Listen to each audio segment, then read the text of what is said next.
Federation of Indo-American Associations celebrated India's 64th Republic Day in a grand way on January 27th at Newark Pavillion.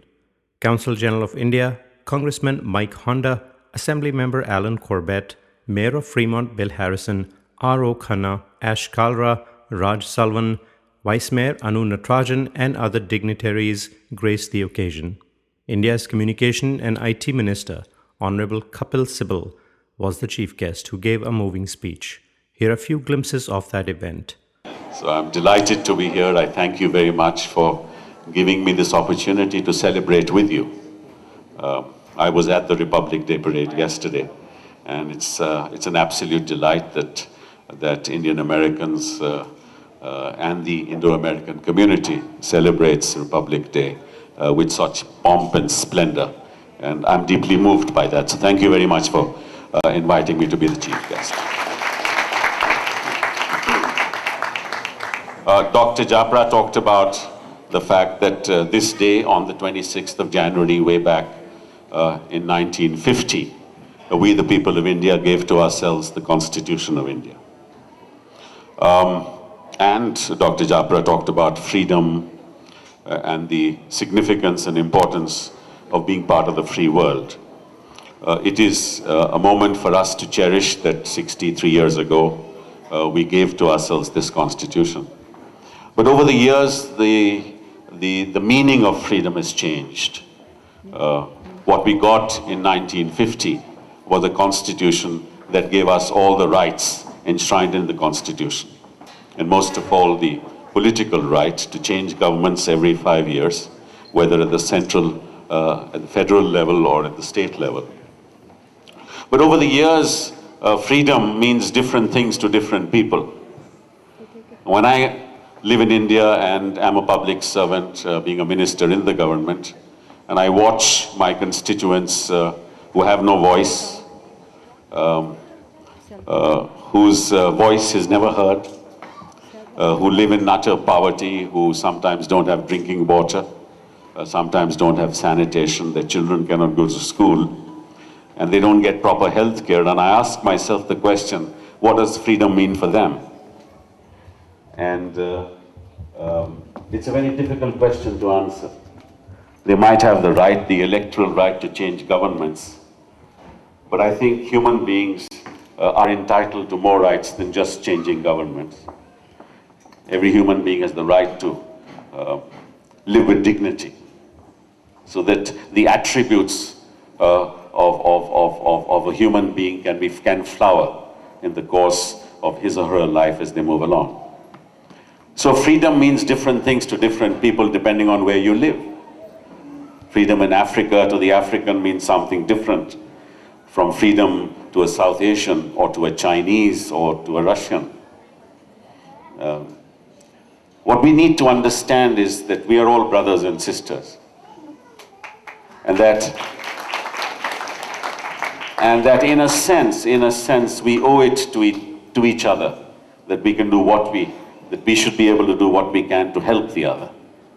And I think that's why the two great democracies have got together. The largest democracy in the world, that is India, and of course the oldest democracy, the United States of America.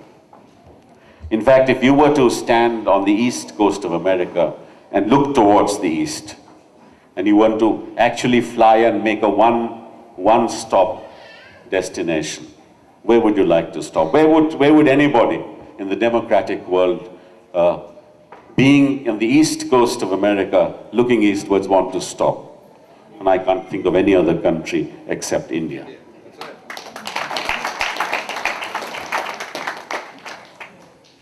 India is going through, what should I say, a transformation. A transformation that I haven't seen in my life happen so quickly. And part of the reason, of course, is the ICT revolution. The revolution in information and communication technologies, because what it has done, it has brought the world to the doorstep of every Indian. 1.2 billion people are impacted by the ICT revolution as they watch television, they see the world changing and they don't see their own lives changing. And they ask themselves the question, when will my life change? That's bringing about a huge aspirational revolution in our country. People want, like instant coffee, everything immediately. And it's very difficult for the political establishment to deliver immediately. As you know, when you live in communities, you realize what a struggle it is to voice people's rights and then ultimately to ensure that they get them. It's not an easy job. And if you think of 1.2 billion people, you can imagine what a task it is. So every night when I sleep, I ask myself the question, what can I do the next day for those voiceless people?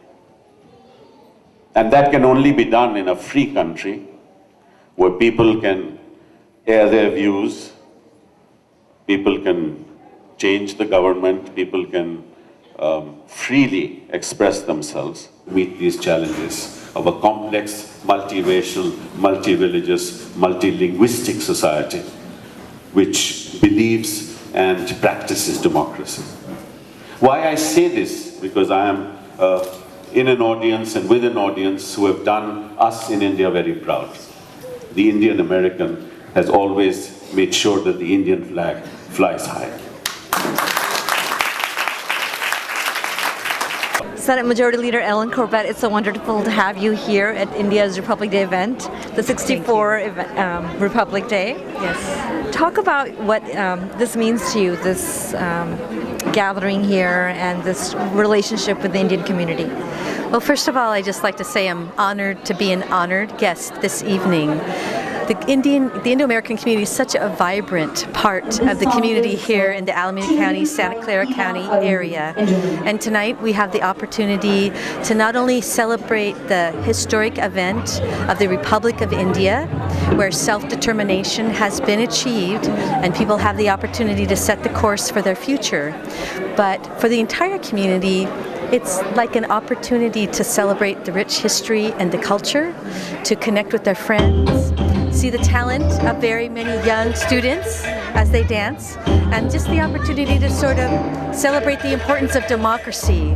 As we've heard said so many times, the United States is the oldest democracy, but India is the largest democracy. So there is so much that we have in common to celebrate, and it's just a pleasure to be here, to be part of this. Mayor Bill Harrison, comment about being here at India's Republic Day. Well, it's a great celebration. We talk about the oldest democracy in the world, the U.S., and the largest democracy, India, coming together, and I think that truly celebrates Fremont. That is what Fremont is. It's Indo and American cultures coming together, and this is just a great celebration. Watching the kids dance, I think it's real important that the culture and the heritage continue on, and I think the best way that people can do that is through dance and events like this. So I'm really happy to see the youngest generation continuing those traditions to move forward, because they can help educate people like me that didn't grow up with that, and we can all honor everyone's culture that way.